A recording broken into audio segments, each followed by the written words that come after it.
Raising pigs is a family tradition for Randy J. Wurtzma. You kind of have to be born with it or a special breed.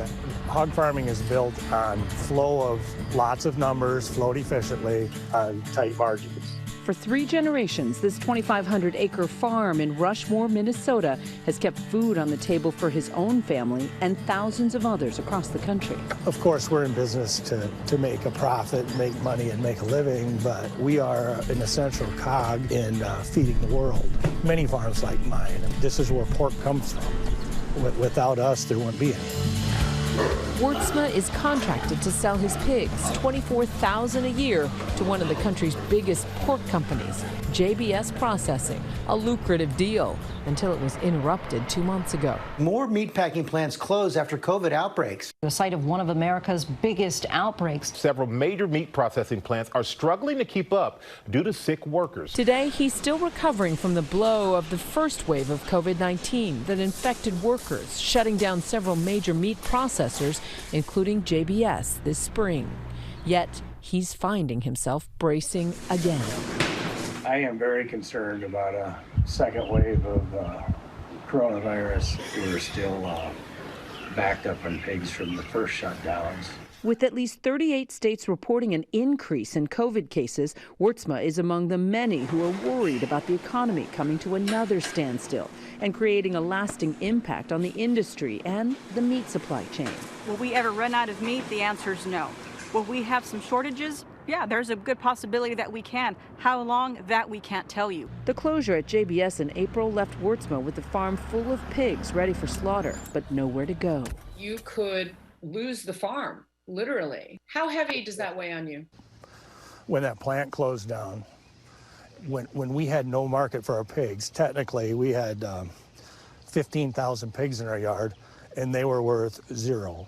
This will be absolutely devastating to many farmers. Wurtzma has had to make painful decisions to prevent overcrowding, euthanizing around 250 of his youngest pigs, and putting his larger pigs on a diet to slow their growth until demand at meat processing plants resumed. This is the feed system. Our target is normally to make them grow 3 pounds a day. Now we're trying to get them to grow 1 pound a day or less. This has never happened in the industry before. He says he lost about $200,000 in revenue in just 2 weeks. And if he does have to kill his large hogs, it would be an even greater hit. Raising an animal up to market weight and eliminating it not to food is it's just emotionally and physically and mentally, I mean, it's absolutely awful.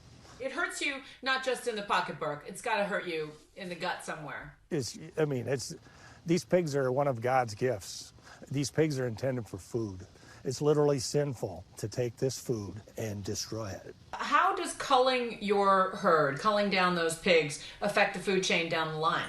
There will come a point down the road when the packers are trying to kill pigs and there won't be enough pigs there. I firmly believe some farms are going to go out of business. It's inevitable. When meatpacking plants did reopen, many couldn't return to their pre-pandemic capacity, in part because of concerns of the virus spreading. These large-scale packers know and are not hesitant to admit that the employee is the most important piece to the puzzle. Keeping them safe, taking into account their mental health is very important. Over 26,000 COVID-19 cases have been tied to meatpacking plants. With these large-scale meatpacking plants, we have hundreds and maybe thousands, up to maybe 2,000 or 3,000 of employees that come together to work. When you have large groups of people that come together, it only makes sense that it would become a hotspot. One of the country's biggest clusters of COVID this spring was at Smithfield Foods processing plant in Sioux Falls, South Dakota. Just before the plant shut down in April, I spoke with one employee who didn't want to reveal her name, saying the working conditions at the time were not worth the $17 an hour she was making. I was thinking that it was not a safe place to work, and especially to protect my family. What made you think it wasn't safe? There is no social distance. We are working all together. We are working in lines. 1 feet apart, 2 feet apart? No, I can say a few inches. She quit in April after working at Smithfield for 10 years. The They told us in the first meeting that we are essential workers and that we need to keep working to provide all the food to the tables. But at the same point, we are humans. We need to be healthy to keep working. A Smithfield Foods company spokesperson told us that as early as February, we began instituting a number of COVID-19 processes and protocols to protect our employees' health and safety, and work to implement protective measures across our more than 40 U.S. facilities and secure PPE for our more than 40,000 employees. The company saying there are inescapable realities about our industry, posing challenges with social distancing, which they have addressed through a series of aggressive measures to protect their health and safety, including installing plexiglass and adding mass thermal scanning systems. Some major processing plants, including Smithfield's, are now beginning to approach full capacity once again. Meanwhile, the meat supply line has been getting some help from the little guy. Or gal, in the case of Johnson's sausage shop in Rio, Wisconsin. Bone in or boneless? Chris Johnson owns this meat market and small processing facility. She typically slaughters 25 to 50 animals a week, just a fraction of the bigger plant's kill capacity. But over the past few months, she's been taking on as many extra animals as her plant can handle, helping farmers get rid of their backlog. I feel that our portion of it is extremely important. We are their only hope until these big plants open back up. We have thrown them a life raft when their ship is going down. And it's important because if you have no farm, you have no food. She says farmers have been posting about their surplus on social media. Her customers then step in to purchase an animal right off the farm and bring it to Chris. There were people who have never bought a half a hog or a quarter beef. They've never done this before. So they were all new to it and really realized this is the way they should have been buying meat all along. Because she's smaller in size, she has fewer workers, a key factor in helping prevent COVID-19 outbreaks.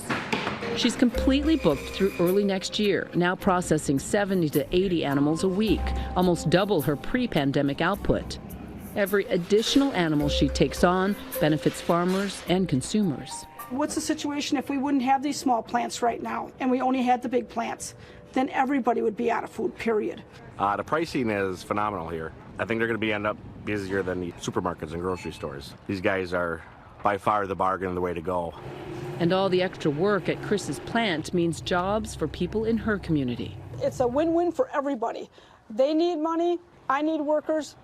It's the financial chain. If somebody is unemployed and just need a little bit of time till they get called back, I will definitely take them on. If there is something to take home with this COVID-19 is that our local meat processors still have a place at the table and will continue to have a place at the table. However, this is a Band-Aid. They can't fix the problem. That's the bottom line. Although the meat processing is beginning to pick up again, the glut of product and the recession mean farmers like Wurtsma are getting paid less for their animals. Nobody's moving around like they normally do. The cruise ships, hotel lines, and ball games. Nobody's going out to have a hot dog at a ball game. He's just hoping he can hang on through this period so he can pass the farm on to a fourth generation, his son. We're always hopeful about the future of farming.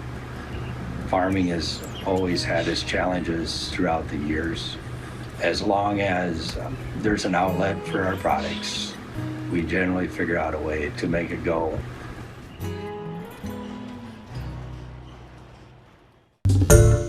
Hi everyone, George Stephanopoulos here. Thanks for checking out the ABC News YouTube channel. If you'd like to get more videos, show highlights, and watch live event coverage, click on the right over here to subscribe to our channel, and don't forget to download the ABC News app for breaking news alerts. Thanks for watching.